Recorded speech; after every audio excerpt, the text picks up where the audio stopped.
Select your language subtitles from settings.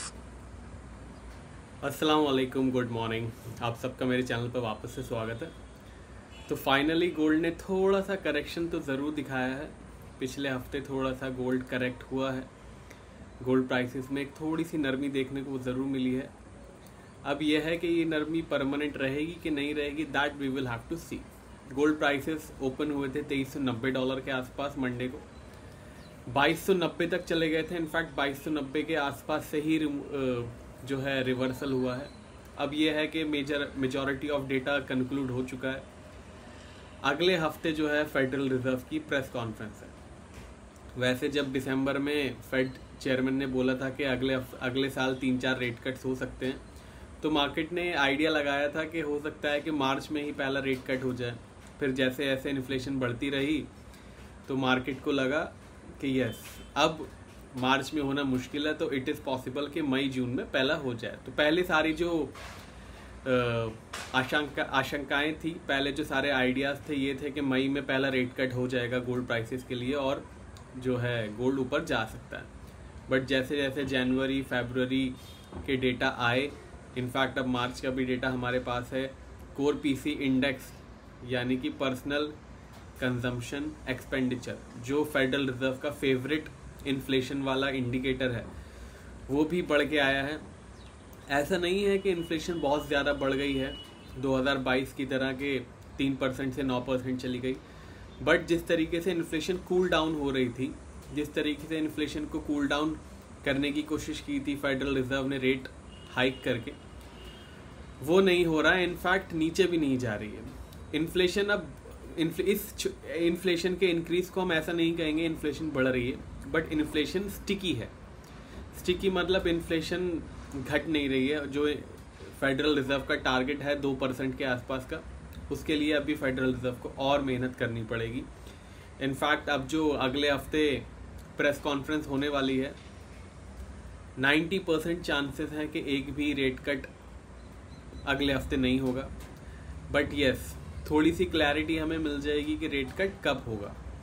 Because जब federal reserve chairman से सवाल पूछे जाएंगे कि इन्फ्लेशन अब बढ़ रही है, तो अब आपका रेट कट का क्या ख्याल है, या फिर इस साल मार्केट कितने रेट कट एक्सपेक्ट कर सकती है, इस पे हो सकता है एक क्लियर जवाब आ जाए, rather than giving a political जवाब कि that we will check the data and we will act accordingly. हमेशा जब भी उनसे एक ये सवाल पूछा गया है कि रेट कट कब होगा या फिर कब तक इंटरेस्ट बढ़े रहेंगे, हमेशा उनका एक पॉलिटिकल जवाब ही रहता है, we are following the data, we will assess the situation and we will follow the data into rate cuts. अब यह है कि रेट कट्स करना बहुत मुश्किल हो गया फेडरल रिजर्व के लिए, बिकॉज सारे के सारे इंडिकेटर ऊपर की तरफ इशारा कर रहे हैं कि हो सकता है इन्फ्लेशन वापस से बढ़ जाए। CPI का आंकड़ा हो गया, PPI का आंकड़ा हो गया, और अब कल जो है PC इंडेक्स का भी आंकड़ा हो गया। सारे के सारे आंकड़े बढ़े हुए दिखा रहा है। अब फेडरल रिजर्व के लिए अगले हफ्ते रेट कट करना तो ऑलमोस्ट इम्पॉसिबल है। अब यह है कि जून में भी जो रेट कट होने वाला था, उस पर भी थोड़ा सा एक तलवार लटक गई है। लेट्स सी कि जून में रेट कट होता है कि नहीं होता है। अगले हफ्ते थोड़ी तो क्लैरिटी हमें मिलनी चाहिए कि आगे फेड क्या सोच रहा है। बट देखते हैं, चार्ट्स पे चलते हैं, फिर देखते हैं अगले हफ्ते क्या क्या एक्शन हो सकता है। बाकी अगर आप चैनल पे नए आए हो तो सब्सक्राइब कर लीजिएगा।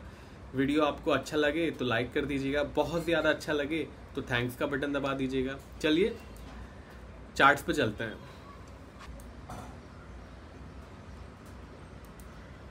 तो ये है गोल्ड का चार्ट। 2338 के आसपास की क्लोजिंग हुई है।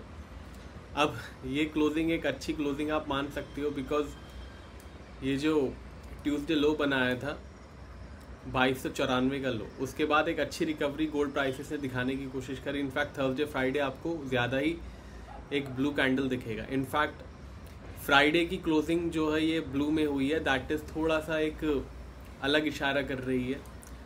PC इंडेक्स बढ़ के आया था, एक अच्छा रीज़न था गोल्ड प्राइसेस के लिए क्रैश होने का। इनफैक्ट अगर आप डॉलर इंडेक्स को देखोगे तो फ्राइडे कितना ज़बरदस्त तेज़ी में बंद हुआ है, लेकिन उसके बावजूद जो है गोल्ड प्राइसेस में कोई भी मेजर क्रैक देखने को नहीं मिला। That is a concerning thing for sellers. थोड़ा सा सेलर्स के लिए कंसर्न की बात है। अब मिडिल ईस्ट की जो टेंशन है वो मोर और लेस ऐसा लग रहा है कि डी एस्केलेरेट हो जाएंगी, बट इसराइल की तरफ से काफ़ी स्टेटमेंट्स आ रहे हैं, तो स्टेटमेंट्स पे नज़र रखिएगा, डेटा पे हम नज़र रख ही रहे हैं। बाकी जो भी डेटा पे कुछ भी मेजर डेटा आता है, ब्रेकिंग न्यूज़ का अपडेट या डेटा का अपडेट, मैं आपको टेलीग्राम और ट्विटर पे दे देता हूँ।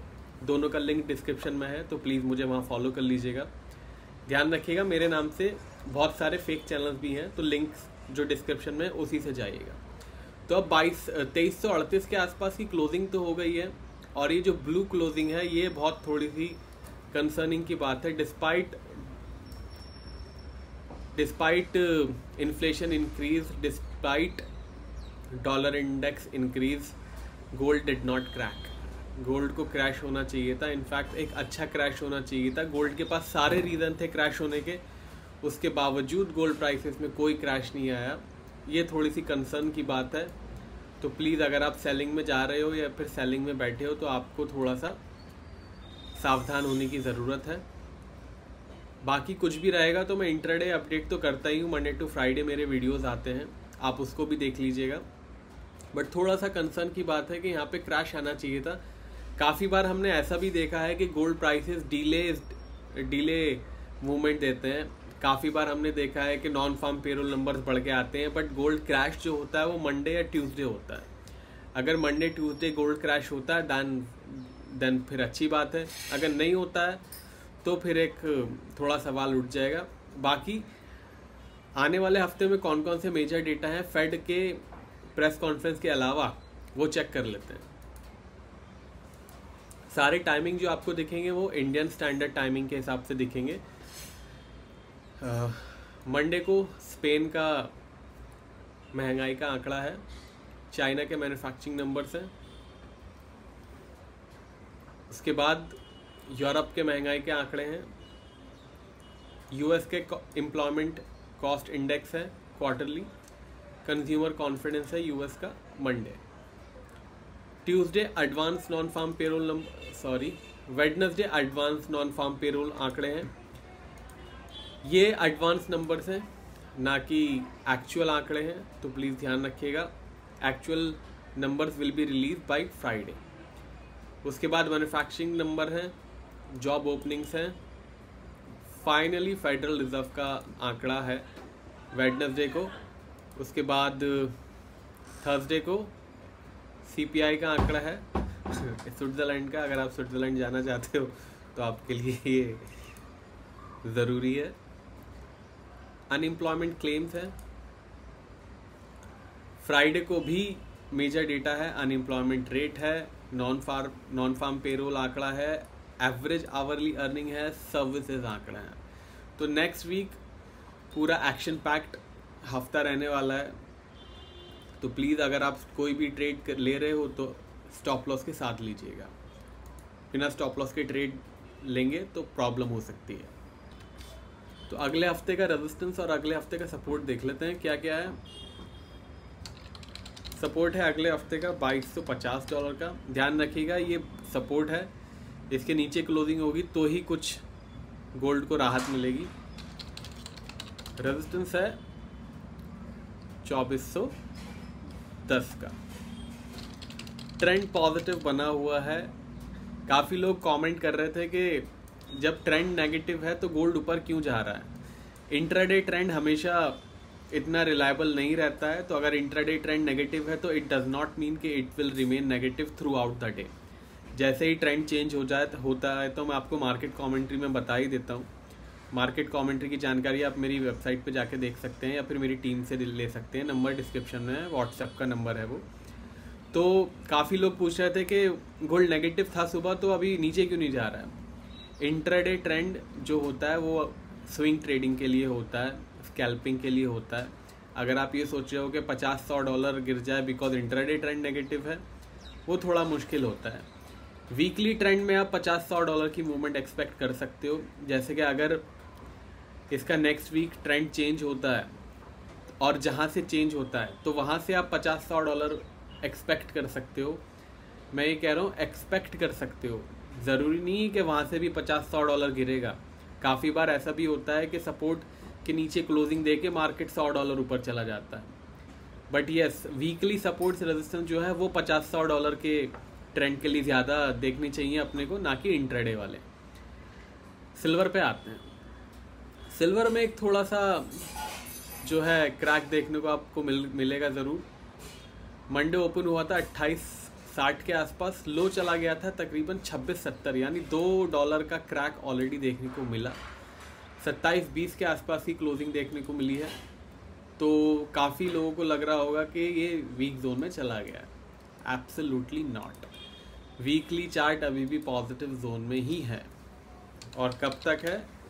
जब तक है जान 24.50 में। 24.50 के नीचे की क्लोजिंग आएगी तभी इसके नीचे वीकनेस आएगी।